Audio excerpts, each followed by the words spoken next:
Bethuadahari state general হাসপাতাল আগে ছিল গ্রামীণ হাসপাতাল। তো সেই সময় সাংসদ ছিলেন তাপস পাল, আজ থেকে প্রায় বছর 12 আগের কথা। সেই সময় সেই সাংসদ ছিলেন তাপস পাল, তার টাকায় সেখানে একটা টয়লেট তৈরি হয়েছিল। কদিন টয়লেট কাজও হয়েছিল। তারপর একটা সময়ের পরে দেখা গেল সেই টয়লেট আর ব্যবহারযোগ্য নেই। এবার ভাবুন, ওই গ্রামীণ হাসপাতাল এবার স্টেট জেনারেল হাসপাতাল হয়ে গেছে। মানে কত দূর দূর থেকে মানুষ আসছেন, পরিজনরা আসছেন। তারা টয়লেট ব্যবহার করবেন কিভাবে? টয়লেটের কি অবস্থা একবার দেখুন। সুবীর রয়েছেন ফোনে আমার সঙ্গে। সুবীর, এই সমস্যা তো দীর্ঘদিনের, তো কোনো রকম কোনো প্রতিকার করা যাচ্ছে না?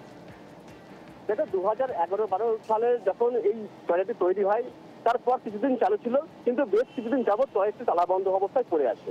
এবং ইতিমধ্যে কিন্তু এই হাসপাতালটি স্টেট জেনারেল হাসপাতালে উন্নত হয়েছে। ফলে দূর দূরান্ত থেকে রোগীরা যেমন আসছে আউটডোরে দেখাতে, এর পাশাপাশি যে সমস্ত রোগী ভর্তি রয়েছে তাদের পরিবারের লোকজনও কিন্তু সেখানে আসছে। এবং এর ফলে কি হচ্ছে, তারা যখন এই শৌচাগারে যেতে চাইছে তখন তালাবন্ধ, ফলে তাদেরকে কিন্তু খুব সমস্যার মধ্যে পড়তে হচ্ছে। বিশেষ করে সমস্যা হচ্ছে মহিলাদের। তা এখানে যেটা জানা যাচ্ছে যে হাসপাতাল টয়লেট যে পরিষ্কার করার জন্য যে কর্মী রাখা দরকার ছিল, সেই কর্মী না থাকার জন্য টয়লেটটি খোলা যাচ্ছে না। তবে এই বিষয়ে কিন্তু ডিওএমএইচকে জানতে চাইলে তিনি বিষয়টা জানেন না বলে জানিয়েছেন। এর পাশাপাশি যে পঞ্চায়েত সমিতির সভাপতি রয়েছে, তিনিও এই বিষয়ে কিছু জানতেন না, তবুও তিনি কিন্তু এখন যখন সবকিছু জানা গেল যে আসলে বন্ধ রয়েছে, তালা বন্ধ রয়েছে, তার কারণ কর্মী নেই বলে, কর্মীর ব্যবস্থা করতে হবে, যে করেই হোক টয়লেট খুলতে হবে, তখন কি বলা হচ্ছে, কিভাবে ব্যবস্থা করা হবে? দেখো, পঞ্চায়েত সমিতির সভাপতি যখন আমরা এই বিষয়ে জানতে চান, তখন কিন্তু তিনি জানান যে তিনি জানেন না এই বিষয়ে। এবং আমরা যখন তার কাছে গেলাম, তারপরে তিনি বলেন যে তিনি খোঁজ খবর নিয়ে দেখবেন এবং কর্তৃপক্ষের সঙ্গে আলোচনা করে এই বিষয়ে যেটা নিষ্পত্তি করা যায় সেই বিষয়টা খতিয়ে দেখবেন। ধন্যবাদ। বাথরুমের পরিষেবা পাই না। দুটো বাথরুম থাকতে বাথরুম বন্ধ থাকে, তালা দেওয়া থাকে সবসময়ের জন্যে। যাই হোক, এই বাথরুমগুলা যদি খুলে দেয় তাহলে জনসাধারণের খুব সুবিধা হয়। বাথরুমগুলো খুলে দিলে পাবলিকের সুবিধা হয়, এটাই আপনাদের কাছে বলারই। হ্যাঁ, সবারই অসুবিধা হচ্ছে, আমাদের হচ্ছে, পাবলিক আসছে তাদেরও তো অসুবিধা হচ্ছে। আমরা চাই পরিষ্কার করে খুলে দিক, সবাই যাতায়াত করুক। আমাদের সমস্যা হয়, বাথরুমে তালা দেওয়া থাকে, ইমার্জেন্সি কিছু হলে আমরা যেতে পারি না, চেনে জানা কোথাও কিছু থাকলে বা পয়সা দিয়ে যেতে হয়। আর ওইখানে তো ওই বাড়িতে একজন আছে, ওখানে গিয়ে ডাকতে হয়। তাই এটা যদি খোলা থাকে আমার একা না, সবারই সুবিধা। আপনাদের মুখে শোনা হলো, সেটা আমার কর্তৃপক্ষ যারা আছে, বিডিও সাহেব বা আমার বিধায়ক, তাদের মুখ থেকে শুনি কি অবস্থায় আছে পরে, তারপরে আমরা ব্যবস্থা নিচ্ছি।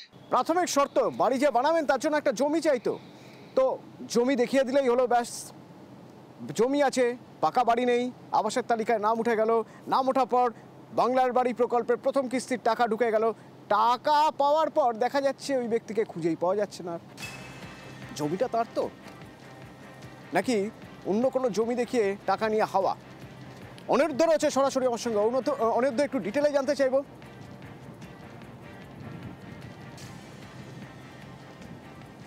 দেখো তনু, উত্তর 24 পরগনার গাইঘাটা ব্লকের চাঁদপাড়া গ্রাম পঞ্চায়েতে এই ঘটনা ঘটেছে। চাঁদপাড়া গ্রাম পঞ্চায়েতে সুকুমার মণ্ডল বলে এক উপভোক্তা, তার নামে বাংলার বাড়ি আবাস যোজনার ঘর ঢুকেছে। কিন্তু বাংলার বাড়ি আবাস যোজনার প্রথম কিস্তির টাকা তার অ্যাকাউন্টে ঢোকার পর থেকেই এই সুকুমার মণ্ডল বেপাত্তা, তার কোনো খোঁজ নেই। পঞ্চায়েতের তরফ থেকে প্রথম কিস্তির কাজ হয়েছে কিনা সেই তদন্ত করতে গিয়ে চক্ষু চড়কগাছ বলা যেতে পারে পঞ্চায়েতের সদস্যদের বা পঞ্চায়েতের যারা কর্মী আছেন তাদের। তারা দেখতে পান সেই এলাকায়, অর্থাৎ যে জমিকে দেখিয়ে এই বাংলার আবাস যোজনায় নাম উঠেছিল এই সুকুমার মণ্ডলের, সেই সুকুমার মণ্ডলের যে জায়গা, সেখানে এক টুকরো বালি নেই, ইট নেই, এমনকি এই ঘরের কিছুই করা হয়নি। তারপরেই পঞ্চায়েতের তরফ থেকে নড়েচড়ে বসা হয় এবং বিডিওকে জানানো হয়। বিডিওর নির্দেশে পঞ্চায়েতের তরফ থেকে পঞ্চায়েত প্রধান ওই জায়গাতে নোটিশ ঝুলিয়েছেন। 15 দিনের মধ্যে যদি পঞ্চায়েত অফিসে না দেখা করেন তাহলে তার বিরুদ্ধে আইনগত ব্যবস্থা নেওয়া হবে, তেমনই কিন্তু পঞ্চায়েতের তরফ থেকে জানানো হয়েছে। অন্যদিকে বিডিও মানুষ তারা কিন্তু জানাচ্ছেন যে এই ব্যক্তিকে, অর্থাৎ সুকুমার মণ্ডলকে 2 বছর আগে থেকেই এখানে দেখা যায় না। লাস্ট 6 মাস আগে এই সুকুমার মণ্ডলকে তারা দেখেছিলেন এলাকায়, কিন্তু কেন এরকম হলো তা নিয়ে কিন্তু তদন্ত করছে গাইঘাটা প্রশাসন। ধন্যবাদ। যেদিন প্রথম টাকা দেওয়া হলো আমাদের পঞ্চায়েতের বিডিও অফিস থেকে, সেই তালিকার মধ্যেই এই নামটা ছিল এবং প্রথমেই ও টাকা পেয়েছে বিভিন্নভাবে তার খোঁজ করা হচ্ছে, কিন্তু কোনোভাবেই তার সঙ্গে কন্ট্যাক্ট করা যাচ্ছে না। যে মোবাইল নাম্বার ও ফর্ম জমা দেওয়ার সময়, ব্যাংকের অ্যাকাউন্ট নাম্বার জমা দেওয়ার সময় দিয়েছিল, সেই মোবাইল নাম্বারেও কোনো রকম যোগাযোগ করা যাচ্ছে না। যদি সে কাজ না করতে পারে, তাহলে সরকারের যে নিয়মে টাকা ফেরত দেওয়ার ব্যবস্থা আছে, সেই ব্যবস্থাই তাকে করতে হবে।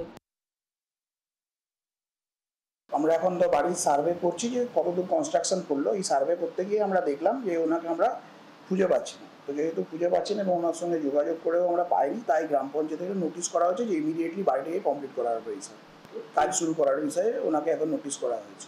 আমরা এখন ওনাকে নোটিশ করেছি আপাতত, যেহেতু ওনাকে ফিজিক্যালি আমরা পাইনি, সেই জন্য ওখানে একটা লটকান করা হয়েছে। এর পরবর্তীকালে যদি এরপরও উনি যদি রেসপন্ড না করেন, তাহলে ওনার বিরুদ্ধে আমরা অ্যাকশন নেব। পঞ্চায়েত প্রধানের যিনি পঞ্চায়েত সমিতির সভাপতি, তার স্বামী পেশায় ঠিকাদার। তো তাকে তো কাজ দিতে হবে, বরাদ দিতে হবে। কিভাবে বরাদ দিতে হবে না, অন্য বরাদ্দ রয়েছে প্রকল্পের কাজ, উন্নয়নের কাজে, সেই বরাদ্দের টাকা দিয়ে পঞ্চায়েত সমিতি সংস্কার হচ্ছে। প্রিয়ব্রত রয়েছে আমার সঙ্গে সরাসরি। প্রিয়ব্রত, সবার সামনে এইভাবে এই ধরনের কাজ হচ্ছে, তো আর যারা মেম্বার রয়েছেন, সদস্য যারা রয়েছেন, সবাই চুপ করে দেখছেন।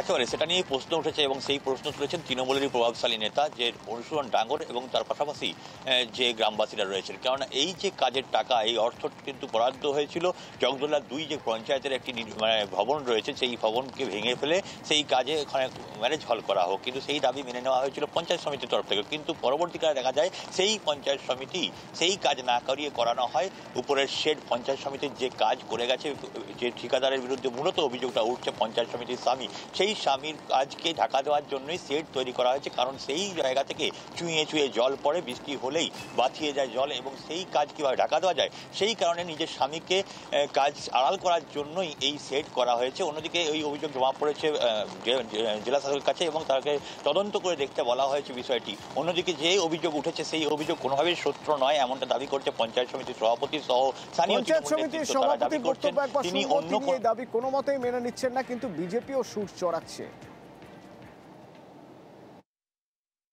শেড হয়েছে এর আগে 1 বছর আগে 8 লাখ টাকা স্যাংশন করা হয়েছিল। সেই 8 লাখ টাকা স্যাংশন করে টাকা পয়সা সমস্ত টাকা লুট করেছেন একটা স্কিম বানিয়ে।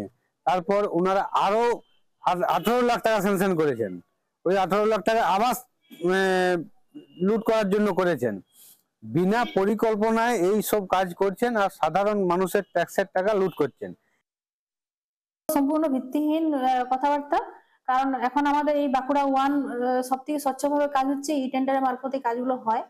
ওইটা আমরা এটা সম্পূর্ণ আলাদা বিষয়, এটা আলাদা আমাদের ভাবে ধরা হয়েছে যাতে বিল্ডিংটা সেফটি থাকে। সেই সেফটির কারণে আমাদের ওই সেটটা করা হয়েছে। জল পড়ে এগুলো তো ভিত্তিমূলক কাজ। কারণ এটা ধরুন এই ব্যাপারে আমি কিছু বলতে পারছি না, কারণ আমি 2023-এ 14ই আগস্ট আমি সভাপতির আসনে বসি, এবং তার আগের এই কাজটা হয়েছিল। তখন কি হয়েছিল, কি কাজের, সে বিষয়টা আমি অতটা আমি বলতে পারবো না।